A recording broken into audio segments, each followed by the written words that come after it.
Robin Williams made millions laugh until their sides ached, but he was fighting a battle no one could see, not even himself.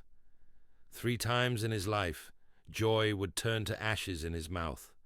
3 times the mask he wore would slip just enough to reveal the darkness beneath.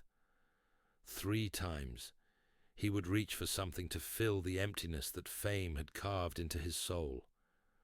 The world saw Mork, saw Jeannie, saw Mrs. Doubtfire, but they never saw the man behind the makeup, the man whose mind was betraying him in ways medicine couldn't name until it was too late.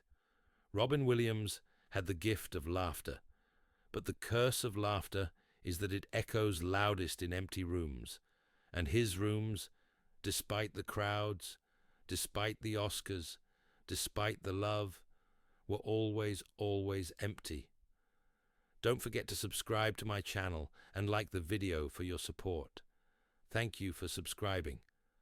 The boy who would become the world's most beloved comedian learned to perform long before he understood what performance cost. In the sprawling mansion in Bloomfield Hills, Michigan, young Robin Williams walked through rooms that echoed with his footsteps, playing alone with his toy soldiers, while his father worked constantly and his mother pursued her own ambitions.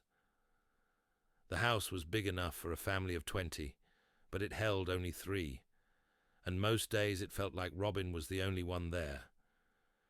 He learned early that the best way to earn his mother's attention was to make her laugh, and so he became funny. Not occasionally funny, not situationally funny, but desperately, compulsively, brilliantly funny. Comedy wasn't a choice, it was survival. By the time Robin reached high school, he had perfected the art of becoming anyone but himself. He could mimic teachers, classmates, television characters, movie stars, politicians, anyone whose voice and mannerisms he could study and absorb. His brain worked differently than other people's. Thoughts came in cascades, connections forming between disparate ideas with the speed of lightning, jokes emerging fully formed as if delivered by some manic muse. He wasn't just quick-witted. He was supernaturally fast, a mental athlete whose sport was spontaneous creation. But beneath the performances, beneath the voices and characters and impressions, there was a quiet boy who felt profoundly alone. His father, Robert, was a Ford Motor Company executive who measured success in balance sheets and bottom lines. He loved his son, certainly, but he didn't understand him. How could you quantify creativity? How could you put comedy on a spreadsheet? Robin learned that his father's approval came in the form of silence. The absence of criticism meant things were acceptable. His mother, Laurie, was warm but distracted, a former model whose beauty Robin inherited along with her melancholy. She encouraged his performances, laughed at his jokes, but she was fighting her own battles with the weight of unfulfilled dreams. The mansion in Michigan was beautiful, but love in beautiful houses can still feel scarce. When Robin left for California in 1969 to study political science at Claremont Men's College, he carried with him the loneliness of his childhood and a conviction that if he could just make people laugh hard enough, long enough, constantly enough, he wouldn't have to feel it anymore. He lasted less than a year before the pull of performance became too strong to resist. He transferred to the College of Marin to study theater, and it was there, in a small California college drama department, that Robin Williams discovered who he really was, or rather, who he could become. The theater gave him permission to be everyone except himself. In acting classes, he learned to inhabit characters completely, to disappear so thoroughly into another persona that Robin Williams ceased to exist. It was liberation and imprisonment simultaneously, the joy of escape coupled with the terror of erasure. His teachers recognized something extraordinary in him, a talent so raw and powerful it almost didn't seem human. But they also saw the need behind it, the way Robin used characters, the way other people used armor. He wasn't acting for the love of theater. He was acting because staying still, staying quiet, staying himself was unbearable. In 1973, Robin enrolled at Juilliard in New York City, accepted into the advanced program of the drama division alongside another young actor named Christopher Reeve. Juilliard was supposed to be the pinnacle, the place where serious actors were forged, but for Robin, it was a gilded cage. The legendary John Houseman, who ran the program, recognized Williams's genius, but tried to contain it, to discipline it, to make it fit within classical theatrical boundaries. For 2 years, Robin tried to be what Juilliard wanted him to be, controlled, precise, technically perfect. But his brain wouldn't cooperate. During Shakespeare scenes, he would inadvertently slip into impressions. During serious dramatic moments, jokes would escape unbidden. His body refused to stay still, his voice refused to stay consistent, his mind refused to slow down. Christopher Reeve, who would become his lifelong best friend, understood what others didn't, that Robin's inability to be contained wasn't a flaw, but the very thing that made him extraordinary. They would stay up late in their cramped New York apartments, talking about art and dreams and the terror of trying to become something the world would notice. Christopher was disciplined, where Robin was chaotic, focused where Robin was scattered, but they shared a fundamental truth. They both felt like outsiders, trying to prove they deserved to be let in. Years later, after Christopher's riding accident left him paralyzed, Robin would pay for his medical care without ever telling anyone, visiting him in the hospital and making him laugh even when laughter seemed impossible. That was Robin's gift and his curse, the ability to bring light into the darkest rooms, while living in darkness himself. By 1976, Robin had left Juilliard without graduating, unable to stomach the restriction any longer. He returned to California and began performing stand-up comedy at small clubs in Los Angeles and San Francisco. The comedy club circuit in the 1970s was a brutal, beautiful, insane ecosystem. Smoky rooms filled with drunks and dreamers, brick walls and bad lighting, the smell of beer and desperation. Robin took to it like a man finding water in the desert. On stage, he could be anyone and everyone, voices pouring out of him in an endless stream, his body contorting into impossible shapes, his brain making connections that left audiences dizzy trying to follow. He wasn't just performing comedy, he was channeling something, accessing a frequency other comedians couldn't reach. The other comics at the Comedy Store watched him with a mixture of awe and envy. He was too fast, too good, too uninhibited. Where other comedians crafted jokes carefully, testing them and refining them, Robin simply opened his mouth and brilliance poured out. He didn't have a set. He had a free-form jazz session that happened to include words. Every performance was different because every performance was spontaneous, unplanned, uncontrollable. He would start with one impression, and it would mutate into another, then a story, then a character, then a voice from another dimension. Audiences didn't just laugh. They sat stunned, wondering if what they were witnessing was even legal.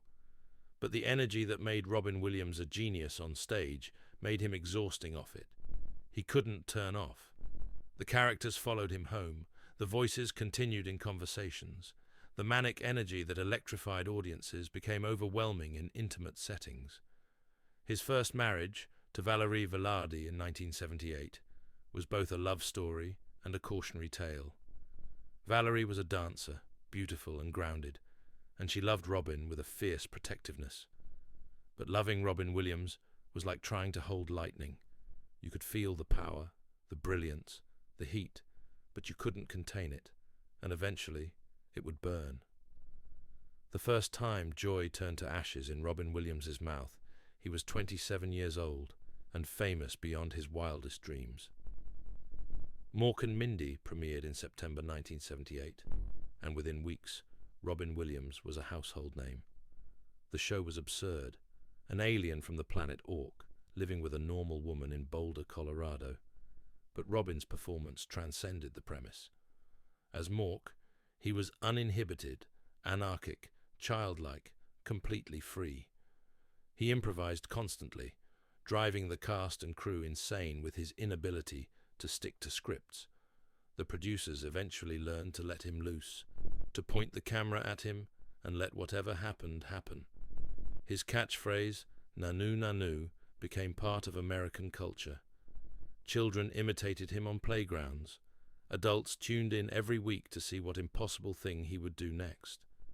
But fame at that level, at that speed, at that intensity, does something to the human nervous system.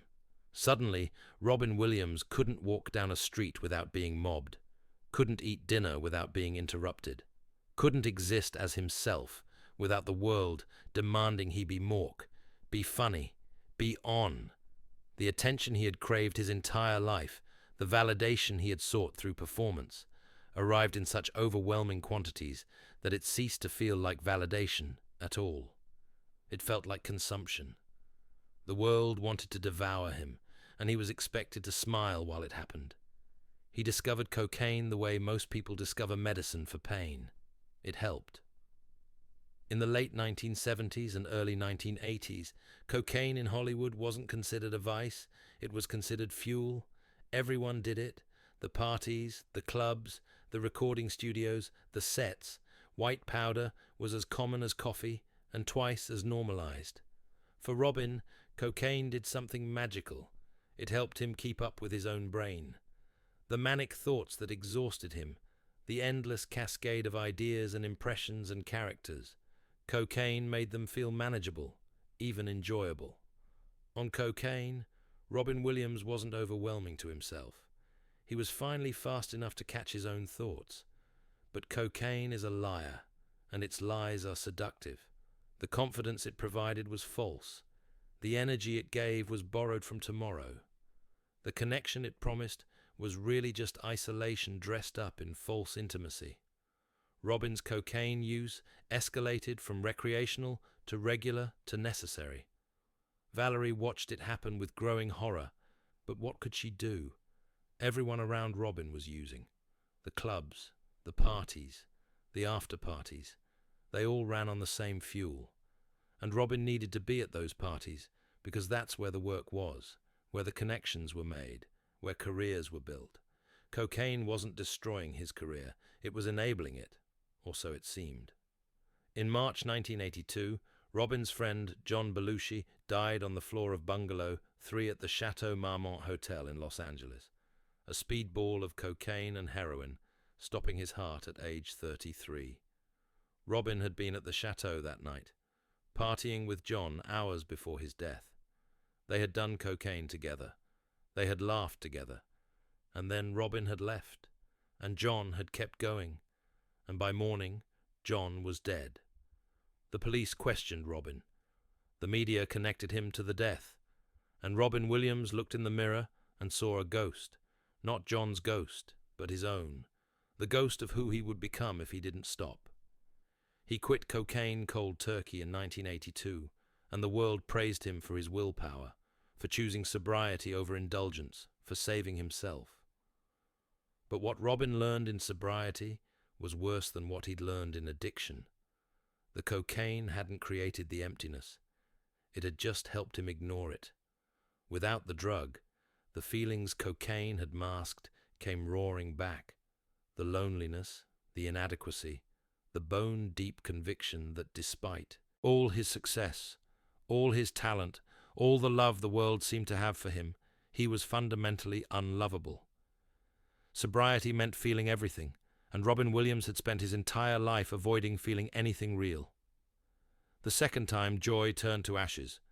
Robin was 37 years old and holding an Oscar. Good Will Hunting had earned him the Academy Award for Best Supporting Actor in 1998, the validation he had chased his entire career. Standing on that stage, holding that golden statue, looking out at the sea of famous faces all applauding him, Robin Williams gave one of the most manic, brilliant, heartfelt acceptance speeches in Oscar history. He thanked everyone. He did impressions. He made the audience laugh, even in a moment that was supposed to be serious. Because that's what Robin Williams did. He made people laugh, even when what he really wanted to say was, I'm drowning, and I don't know how to stop. By the late 1990s, Robin's marriage to Valerie had ended in divorce. He had fallen in love with Marcia Garces, who had been his son's nanny, and they married in 1989. With Marcia, Robin found a kind of peace he hadn't known was possible. She managed his career, protected his time, gave him 3 children who he loved with a fierce devotion. For a while, family life gave him what performance couldn't, a sense of purpose that wasn't dependent on applause. He would coach his kids' soccer teams, attend school plays, be determinedly, insistently normal in a life that was anything but. But the industry he worked in demanded constant reinvention, and Robin Williams was getting older in a business that worshipped youth. The manic characters that had made him famous in his 20s and 30s felt more exhausting in his 40s and 50s. The physical comedy that had come so effortlessly required more recovery time. The rapid-fire improvisations that had astounded audiences were now expected, no longer surprising. He was trapped in a prison of his own making. The audience wanted Robin Williams to be Robin Williams, capital letters, all the time, and the real person underneath the performance was suffocating. He took dramatic roles to prove he was more than comedy. Good Will Hunting, Dead Poets Society, The Fisher King, 1 Hour Photo. Critics praised his range, his depth, his ability to convey profound sadness through characters who had been broken by life. But what they didn't realize was that Robin wasn't acting in those roles. He was just removing the comedy mask for a moment and letting people see what had been there all along. The Oscar he won for playing Sean Maguire, the therapist in Good Will Hunting, who helps a damaged genius learn to accept love, was ironic in the cruelest way. Robin Williams had spent his career helping audiences feel better, playing therapists and teachers and father figures who helped others heal, but he couldn't heal himself. The darkness that had always lurked at the edges of his consciousness began, creeping closer in his 50s. He described it once as the little man in your head who says you're not good enough. For most people, that little man visits occasionally. For Robin Williams, that little man was a roommate, a constant companion, a voice that narrated his life with endless criticism. You're not funny anymore. They're just humoring you. Everyone can see you're a fraud. Your best work is behind you. You're going to be forgotten. The depression wasn't episodic. It was ambient, a low-grade fever of the soul that occasionally spiked into something more dangerous. In 2006, Robin relapsed. After 20 years of sobriety, he started drinking again. It wasn't dramatic, no spectacular fall from grace, no tabloid headlines, just a man at a bar, convincing himself that 1 drink wouldn't hurt, that he had proven he could control it, that he deserved a break from the constant vigilance sobriety required. The 1 drink became 2, became 5, became a daily habit. Marcia noticed, confronted him, and Robin went to rehab in 2006 and again in 2014. He was open about it, honest in interviews, self-deprecating in the way that made people think he had it handled. But addiction isn't about willpower. It's about what you're trying not to feel. And what Robin Williams was trying not to feel was getting worse. His second marriage ended in divorce in 2010, a split that devastated him financially and emotionally. He married Susan Schneider soon after, finding in her a kindness and stability that felt like a lifeline. But by then, something else was happening, something that had nothing to do with addiction or depression or divorce. Robin Williams's brain, the extraordinary machine that had made him a genius, that had allowed him to access characters and voices and creative connections no one else could reach, was betraying him. It started small, forgetting words mid-sentence, losing his train of thought during conversations, moments of confusion that came and went like clouds passing over the sun. Robin blamed stress, blamed aging, blamed the accumulation of decades of manic performance. But Susan noticed other things, the way his hands would tremble slightly, the stiffness in his movements, the nights she would find him wandering the house, disoriented and frightened. He became paranoid, convinced people were watching him, that his career was over, that he was losing his mind. And in a very real sense, he was. The doctors searched for answers in the places they knew: depression, anxiety, Parkinson's disease.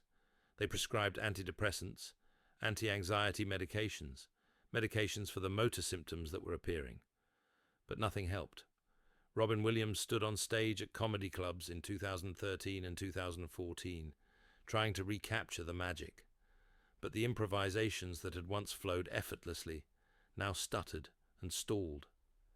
His timing was off by fractions of seconds, imperceptible to the audience, but devastating to a performer whose entire art form depended on precision. He would lose his place in stories, forget punchlines, struggle to summon the characters that had always been waiting in the wings of his consciousness. The terror of losing his mind was worse than the loss itself. Robin Williams had spent his entire life living in his head, and now his head was becoming a place he didn't recognize. He couldn't sleep. Insomnia plagued him for months, leaving him exhausted and desperate. He became convinced he had dementia, though the tests said he didn't. He thought perhaps he was having a mental breakdown, though that didn't quite fit either. What he couldn't know, what no one could know while he was alive, was that his brain was being attacked by microscopic protein deposits called Lewy bodies, invisible invaders that were systematically dismantling his cognitive function, his motor control, his ability to distinguish reality from paranoia. Lewy body dementia is one of the cruelest diseases known to medicine. It combines the cognitive decline of Alzheimer's with the motor symptoms of Parkinson's, adds hallucinations and paranoia for good measure, and progresses rapidly, unpredictably, without mercy. But it's difficult to diagnose while someone is living because its symptoms mimic so many other conditions: depression, anxiety, Parkinson's, Alzheimer's. Doctors chase the symptoms they recognize, treating individual trees while missing the forest. Robin Williams saw neurologists, psychiatrists, specialists of every kind in his final months. They tried to help. They genuinely tried. But they were treating ghosts while the real monster ate his brain from the inside. The third time joy turned to ashes in Robin Williams's mouth was the last time. On August 11th, 2014, in his home in Paradise Cay, California, Robin Williams made a choice. It wasn't the choice of a coward or a quitter. It wasn't the selfish act some would later call it. It was the choice of a man whose brilliant mind had become a prison he could no longer escape, who had fought battles no one could see for months and years and decades, who had given everything to everyone and had nothing left to give himself. He was 63 years old. The world reacted with shock and grief. How could Robin Williams be depressed? How could someone so funny, so beloved, so seemingly full of life, choose to end it? The questions revealed a fundamental misunderstanding. Comedy doesn't come from happiness. It comes from pain that has been transformed, alchemized into something that makes others feel better, even as the comedian continues to suffer. Robin Williams had been showing people his pain his entire career. They just thought he was joking. The autopsy revealed what none of the doctors had been able to diagnose: diffuse Lewy body dementia, one of the most severe cases the coroner had ever seen. Robin Williams' brain was so thoroughly compromised that the medical examiner later said he didn't know how Williams had been able to function at all in his final months. Every part of his brain showed the telltale protein deposits: the frontal lobe, the temporal lobe, the brainstem. The disease hadn't just affected his cognition. It had affected his perception of reality itself. The paranoia, the anxiety, the conviction that he was losing his mind, they weren't symptoms of depression. They were his brain trying to tell him something was catastrophically wrong, but the very disease that was destroying him made it impossible to understand what. Susan Schneider Williams later wrote about watching her husband's anguish in those final months, about the terror in his eyes, about how he would hold her and beg her to tell him what was happening to him. She described it as watching someone you love drowning, reaching for them over and over, and never quite being able to pull them to shore. The medical establishment failed Robin Williams not through negligence, but through the simple fact that Lewy body dementia is nearly impossible to diagnose definitively without an autopsy. By the time doctors would have known for certain what was wrong, it would have been too late anyway. There is no cure, no treatment that reverses the damage, no way to stop the proteins from accumulating in the brain. In the aftermath of Robin Williams's death, the world mourned as they hadn't mourned a celebrity in decades. Strangers left flowers at the bench in Boston where Good Will Hunting was filmed. The genie from Aladdin became a tribute image, with the animated character freed from his lamp at last. Presidents spoke about his impact. Fellow comedians wept openly. The tragedy of Robin Williams wasn't just that he died, it was that he died still believing he was failing, still convinced that his inability to be funny anymore was a personal weakness rather than a medical catastrophe. His children, Zachary, Zelda, and Cody, inherited his talent and his sadness, his generosity and his demons. They speak about him now with love and pain intertwined, about a father who was present and absent simultaneously, who could make them laugh until they cried, but who they worried about constantly. Zelda Williams, named for the princess in the video game her father loved, has been open about her own struggles with depression, about the complicated legacy of being Robin Williams's daughter, about loving someone whose brightness was so intense it sometimes cast shadows you couldn't escape.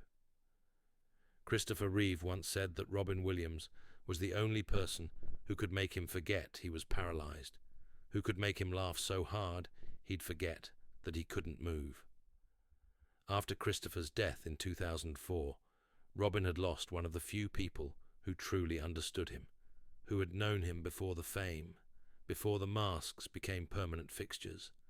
The loneliness Robin felt intensified after Christopher's death. One more person who had seen the real Robin Williams, not just the performer, was gone. Comedy is democracy's art form. It treats everyone equally, from kings to paupers, and finds humour in our shared human absurdity. Robin Williams was comedy's most generous citizen, a performer who gave himself away in pieces until there was nothing left. He visited troops in Afghanistan and Iraq, performing for soldiers who needed to laugh more than they needed almost anything else. He went to hospitals and entertained sick children, becoming whatever character would bring them joy. He mentored young comedians, giving them advice and encouragement, even when his own career was uncertain. He raised millions for charity, often anonymously, because the act mattered more than the recognition. But generosity has a shadow cost, especially for someone whose sense of self was already fragile.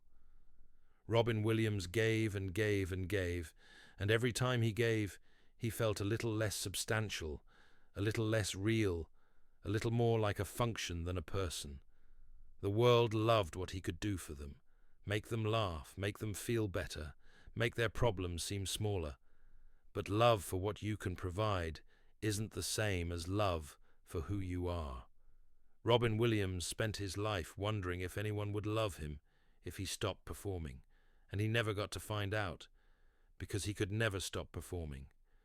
Even in his final months, sick and frightened and confused, he was trying to make people laugh.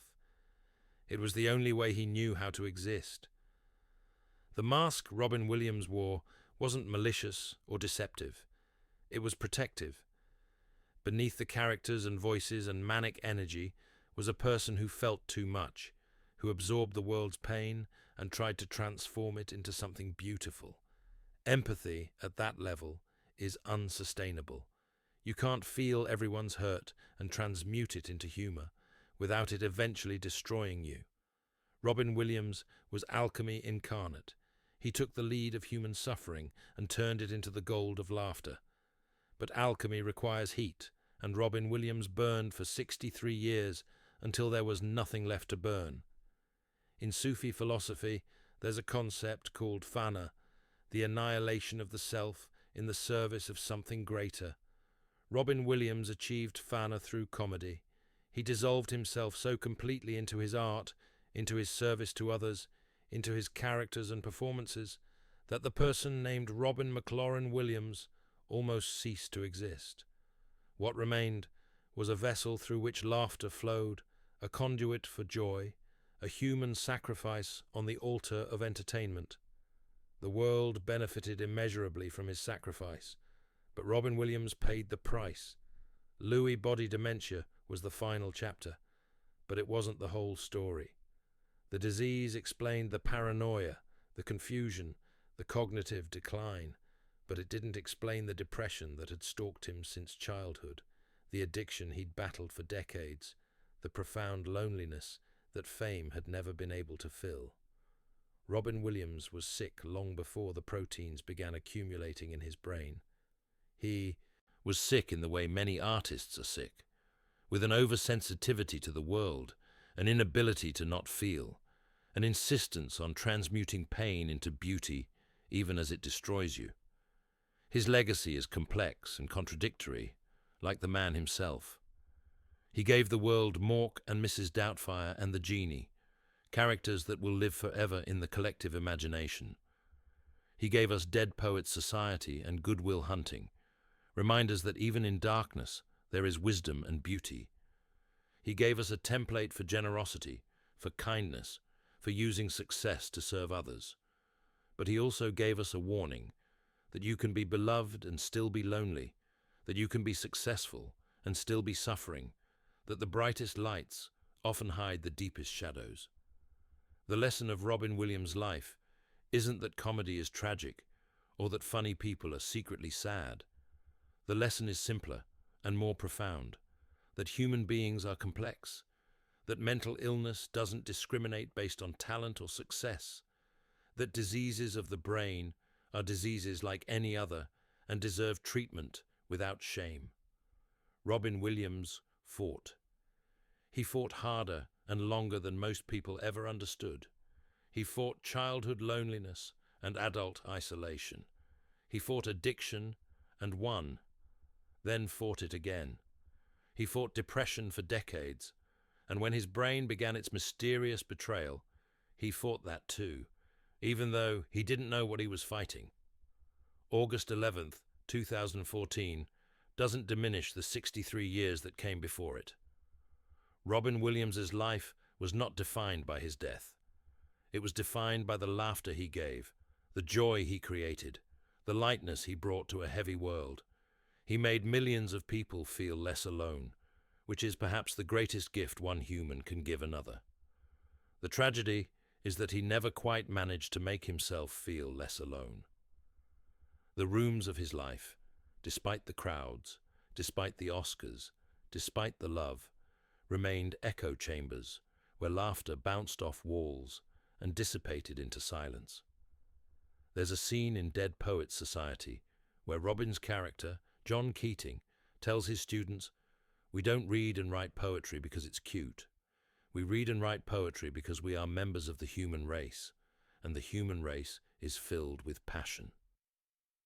Robin Williams understood passion, the way it elevates us, torments us, defines us, destroys us. He lived with more passion than most people dare, felt more deeply, gave more freely, burned more brightly. The cost of that intensity was paid in the currency of suffering, but the world is richer for his having been in it. In the end, Robin Williams made a choice that seems incomprehensible to those who loved his work and felt they loved him. But we didn't know him, not really. We knew Mork and the Genie and Sean Maguire and John Keating.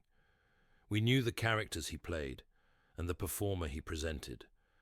We didn't know the shy boy in the big house, the lonely teenager seeking connection, the young comic terrified he wasn't good enough, the middle-aged father worried about his legacy, the aging performer watching his gift slip away, the sick man trapped in a brain that was betraying him. We didn't know Robin Williams. We knew Robin Williams' the product, the brand, the idea. And that perhaps was the loneliest thing of all. The world doesn't need another celebrity hagiography that pretends Robin Williams was a saint who briefly succumbed to sadness. The world needs to understand that Robin Williams was human, flawed, complex, struggling, generous, brilliant, broken, and beautiful. He wasn't a cautionary tale about the dangers of fame or a morality play about addiction. He was a man who had a gift and a disease, who made the most of one and was destroyed by the other, who gave everything he had and died wondering if it was enough. It was enough. God, it was more than enough. But Robin Williams never believed it, and that's the tragedy. Not that he died, but that he died not knowing how much he mattered, not understanding that the laughter he gave wasn't trivial or disposable, but essential, a form of love that touched millions. He made the world lighter, and he did it while carrying a weight no one could see. That's not weakness. That's heroism of the quietest, most profound kind. The 3 times joy turned to ashes in Robin Williams's mouth weren't failures. They were the inevitable result of trying to fill an internal void with external validation. Fame didn't fill it. Success didn't fill it. Love tried, but couldn't quite reach all the way to the bottom. Some wounds are carved so early, so deep, that they never fully heal. They just learn to hide in the laughter, waiting. And when the laughter finally stops, when the audience goes home and the lights dim and the applause fades, what's left is just a person trying to understand why nothing ever feels like enough. Robin Williams spent 63 years trying to understand that. In his final moments, perhaps he did. Perhaps he finally found the peace that had eluded him his entire life. Or perhaps he just found silence, which is sometimes all an exhausted soul can hope for. Either way, he's free now, from the expectations, from the disease, from the endless need to perform.